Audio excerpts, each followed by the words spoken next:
अस्सलाम वालेकुम। आज जो हमने टॉपिक डिस्कस करना है वो है absorption spectrum. Absorption spectrum basically एक ग्राफ होता है जो हमें ये बता रहा होता है कि कौन सा पिगमेंट लाइट के कौन से कंपोनेंट को कितना एब्जॉर्ब करता है। अब लाइट के अंदर आपको पता है विजिबल लाइट के अंदर 7 डिफरेंट कंपोनेंट्स होते हैं, 7 डिफरेंट कलर्स होते हैं। तो उन कलर्स को कौन सा पिगमेंट कितना एब्जॉर्ब करता है। तो हम एब्जॉर्प्शन स्पेक्ट्रम की डेफिनेशन कैसे करते हैं, ये हमें क्या शो कर रहा होता है, absorption of different lights bye different pigment. यानी डिफरेंट जो पिगमेंट्स प्रेजेंट होते हैं प्लांट्स के अंदर वो लाइट के कौन से कंपोनेंट को कितना एब्जॉर्ब कर रहे हैं।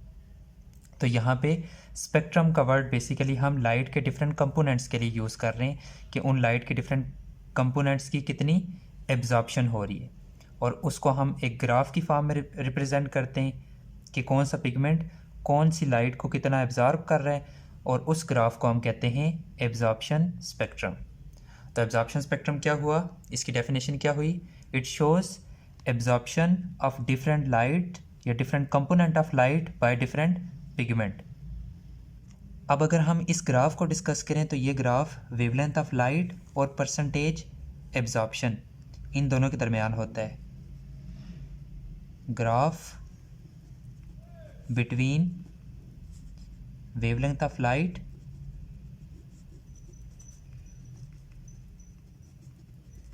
एंड परसेंटेज एब्जॉर्प्शन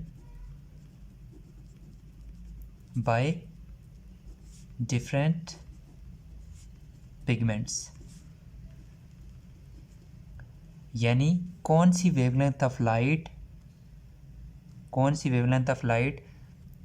कोई स्पेसिफिक पिगमेंट कितनी एब्जॉर्ब कर रहा है। फॉर एग्जांपल मैं कहता हूँ यहाँ पे ये है क्लोरोफिल ए का एब्जॉर्प्शन स्पेक्ट्रम, ये वाला जो ब्लैक में बना हुआ है। तो ये हमें क्या शो कर रहा है, क्लोरोफिल ए का एब्जॉर्प्शन स्पेक्ट्रम कि जो वायलेट, यहाँ पे ये 7 कलर हैं, violet, indigo, blue, green, yellow, orange, red. ये ग्राफ हमें बता रहा है कि क्लोरोफिल ए वायलेट ब्लू वाले रीजन, इन दोनों रीजन, और ऑरेंज रेड या रेड वाले region, violet blue and orange red, इन वेवलेंथ ऑफ लाइट को ज़्यादा से ज़्यादा एब्जॉर्ब करता है। तो यहाँ पे अगर आप देखें तो ये ब्लू वाली लाइट को ज़्यादा एब्जॉर्ब करता है और रेड वाली लाइट को कंपैरेटिवली ब्लू कम एब्जॉर्ब करता है। तो ये हमने देखा कि क्लोरोफिल ए का जो एब्जॉर्प्शन स्पेक्ट्रम है वो क्या है, वायलेट ब्लू वाला रीजन और ऑरेंज रेड वाला रीजन। ये है इसकी एब्जॉर्प्शन क्लोरोफिल ए की। तो ये डेफिनेशन आपने एब्जॉर्प्शन स्पेक्ट्रम की अपने ध्यान में रखनी है, और ये ग्राफ वेवलेंथ ऑफ लाइट और परसेंटेज एब्जॉर्प्शन के दरमियान होता है। इसके बाद ये एब्जॉर्प्शन स्पेक्ट्रम हमें बता रहा होता है it measures quality of light effective for photosynthesis.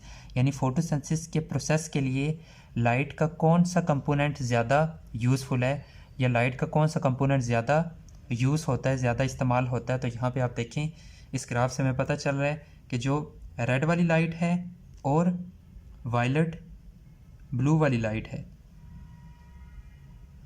वो ज़्यादा इफ़ेक्टिव है किसके लिए, फोटोसिंथेसिस के प्रोसेस के लिए, या फोटोसिंथेसिस के लिए ज़्यादा जो लाइट का कौन सा वाला पार्ट या लाइट का कौन सा वाला कंपोनेंट ज़्यादा इफेक्टिव है, रेड वाला, ऑरेंज रेड वाला और वायलेट ब्लू वाला रीजन। तो ये दूसरा पॉइंट आपने ध्यान में रखना है। पहला तो ये एब्जॉर्प्शन स्पेक्ट्रम होता क्या है, दूसरा कि ये हमें बता रहा होता है कि लाइट का कौन सा कंपोनेंट ज़्यादा इफेक्टिव है फोटोसिंथेसिस के प्रोसेस के लिए। और इसको मेजर करने के लिए हम यूज़ करते हैं एक डिवाइस जिसे हम कहते हैं स्पेक्ट्रोफोटोमीटर। स्पेक्ट्रोफोटोमीटर बेसिकली एक इंस्ट्रूमेंट होता है जिसको हम यूज़ करते हैं टू मेजर कौन सा पिगमेंट कौन सी वाली लाइट को या कौन सी वाली लाइट के कंपोनेंट को कितना एब्जॉर्ब कर रहा है, किस परसेंटेज से एब्जॉर्ब कर रहा है। अब अगर हम डिफरेंट फोटोसिंथेटिक पिगमेंट्स का एब्जॉर्प्शन स्पेक्ट्रम देखें, क्लोरोफिल ए का एब्जॉर्प्शन स्पेक्ट्रम देखें, क्लोरोफिल बी का और कैरोटीनॉइड्स का एब्जॉर्प्शन स्पेक्ट्रम देखें, तो यहाँ पे सबसे पहले देखते हैं हम क्लोरोफिल ए का। क्लोरोफिल ए वायलेट ब्लू वाली लाइट को, वायलेट ब्लू वाले रीजन को और ऑरेंज रेड वाले रीजन को ज़्यादा एब्जॉर्ब कर रहा है। और इसके बाद जो क्लोरोफिल बी है वो भी ब्लू वाले रीजन को और ऑरेंज रेड वाले रीजन को, यानी क्लोरोफिल ए और क्लोरोफिल बी ये ऑलमोस्ट इनकी जो एब्जॉर्प्शन होती है वो सेम होती है। इसके बाद जो कैरोटिनाइड्स हैं, कैरोटिनाइड्स देखें यहाँ पे, ये जो ब्लू वाला है ये कैरोटिनाइड्स की एब्जॉर्प्शन शो कर रहा है। कैरोटिनाइड्स की जो मैक्सिमम एब्जॉर्प्शन है वो ब्लू वाले रीजन में है, इंडिगो ब्लू वाले रीजन में, और कुछ थोड़ी बहुत ग्रीन वाली लाइट भी ये कैरोटिनाइड्स एब्जॉर्ब करते हैं। तो कैरोटिनाइड्स की जो एब्जॉर्प्शन रेंज है वो है 430 नैनोमीटर से 500 नैनोमीटर, और जो क्लोरोफिल पिगमेंट्स हैं उनकी जो एब्जॉर्प्शन रेंज है वो 400 से 470 नैनोमीटर, जो कि वायलेट ब्लू वाला रीजन बनता है, और 630 टू 660 नैनोमीटर जो कि ऑरेंज रेड वाला रीजन बनता है। ये एब्जॉर्प्शन स्पेक्ट्रम है क्लोरोफिल ए बी का, और ये है कैरोटिनाइड्स का। ये एब्जॉर्प्शन रेंज है क्लोरोफिल ए बी की, और ये एब्जॉर्प्शन रेंज है कैरोटिनाइड्स की। इसके बाद यहाँ पे एक क्वेश्चन है, how does absorption spectrum of chlorophyll a differ from chlorophyll b, यानी क्लोरोफिल ए का जो एब्जॉर्प्शन स्पेक्ट्रम है वो कैसे डिफ़र करता है क्लोरोफिल बी से। तो यहाँ पे आप देखें, क्लोरोफिल ए वायलेट वाले रीजन को एब्जॉर्ब कर रहा है, और क्लोरोफिल बी जो है वो स्ट्रॉन्गली कौन से वाले रीजन को एब्जॉर्ब कर रहा है, ब्लू वाले रीजन को, इंडिगो ब्लू वाले रीजन को। तो पहला पॉइंट ये हो गया कि क्लोरोफिल बी की जो एब्जॉर्प्शन है वो स्ट्रॉन्गली किस वाले रीजन में है, ब्लू वाले रीजन पे, आप ऐसे कर लें ब्लू वाले रीजन पे। और क्लोरोफिल ए की जो मैक्सिमम एब्जॉर्प्शन है या जो स्ट्रॉन्ग एब्जॉर्प्शन है वो इंडिगो ब्लू कर लें आप, या फिर वायलेट ब्लू कर लें, वायलेट ब्लू वाले रीजन में। ये पहला पॉइंट हो गया। और दूसरा पॉइंट ये है कि क्लोरोफिल ए 680 से 700 वाली जगह पे भी, यहाँ पे देखें ये 680 से ये एंड पे ये 700 है, तो 680 से 700 में भी ये क्लोरोफिल ए क्या कर रहे हैं, एब्जॉर्प्शन शो कर रहे हैं। ये क्लोरोफिल ए इस वाले रीजन में भी एब्जॉर्प्शन शो करते हैं। तो आपको पता है क्लोरोफिल ए जो रिएक्शन सेंटर का क्लोरोफिल ए होता है, रिएक्शन सेंटर के अंदर जो क्लोरोफिल ए होता है उसमें फोटोसिस्टम 1 वाला एक होता है और एक फोटोसिस्टम 2 वाला होता है।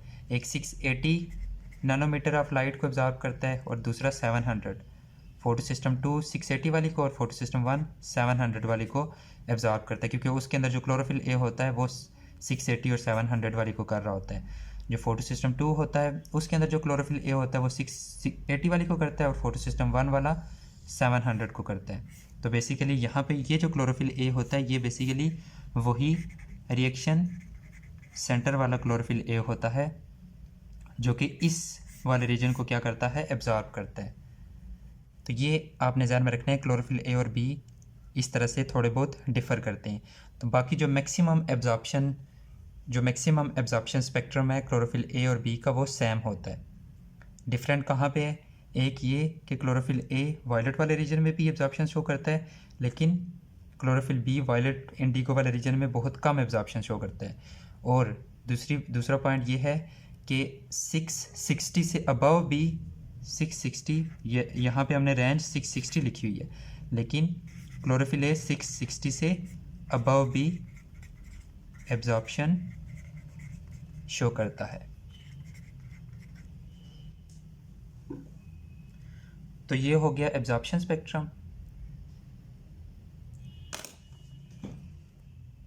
इसके बाद हम एक्शन और एब्जॉर्प्शन स्पेक्ट्रम को कंपेयर करेंगे, दोनों का हम डिफरेंस देखेंगे।